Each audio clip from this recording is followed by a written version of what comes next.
Ben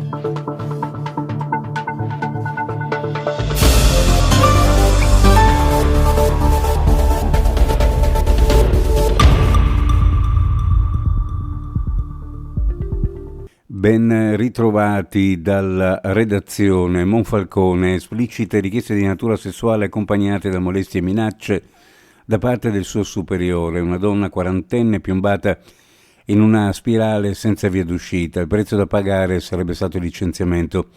Paura, ansia, sofferenza emotiva, psicologica e fisica si era ridotta molto male, durata oltre un anno, da ottobre 2021 fino a gennaio 2023, il giorno in cui le è stata consegnata la lettera di rescissione del contratto, inquadrata come responsabile di un punto vendita del centro commerciale Belforte. Il 14 giugno l'uomo capo area manager per il Triveneto sarà chiamato a rispondere davanti al tribunale in relazione all'ipotesi di reato di stalking aggravato. Il GUP Flavia Mangiante lo scorso 14 maggio ne ha disposto il rinvio a giudizio, la data fissata in tempi rapidi trattandosi di codice rosso. Con la cerimonia di giuramento uomini e donne in divisa entrano a pieno titolo nella famiglia della polizia locale. Si tratta di una scelta di vita che diventa una missione al servizio della comunità da svolgere con autentica passione, onore e lealtà verso le istituzioni, mettendo al primo posto il bene collettivo. Questo in sintesi il concetto espresso a Pordenone dall'assessore regionale alla sicurezza a margine del giuramento in forma solenne del personale dei corpi e servizi di polizia locale del territorio dell'ex provincia di Pordenone.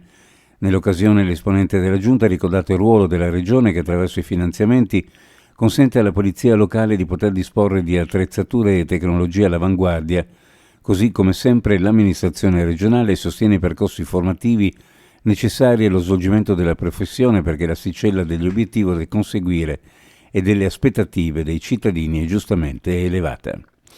Trieste, Re Carnival, Carnivali senza frontiere, ha invaso ieri pomeriggio il centro di Trieste, attirando la curiosità di centinaia di persone. L'evento, giunto quest'anno alla sua seconda edizione, ha colto di sorpresa anche numerosi turisti spaesati e allo stesso tempo affascinati dallo spettacolo che andava in scena di fronte a loro.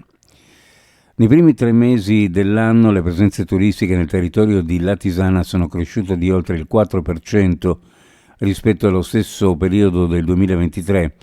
È un segnale di un comune che ha maturato una propria vocazione turistica grazie alla crescita della nautica e al fattivo sostegno alle attività del terziario.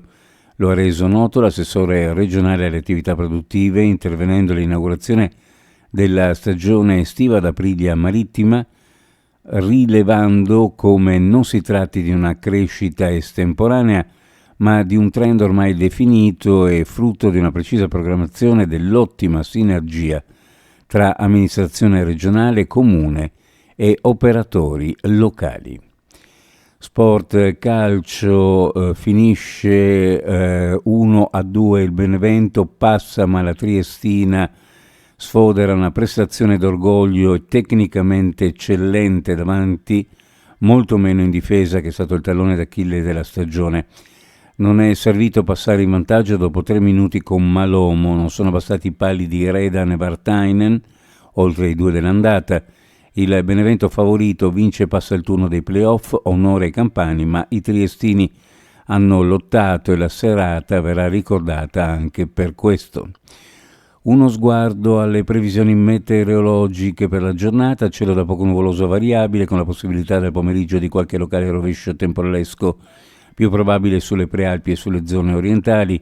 Sulla fascia lagunare probabile tempo più stabile, con vento da sud moderato nel pomeriggio.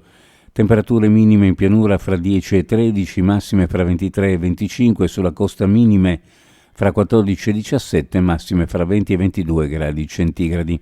Previsioni a cura di ARPA e FVG Meteo. Ed è tutto per il momento con l'informazione.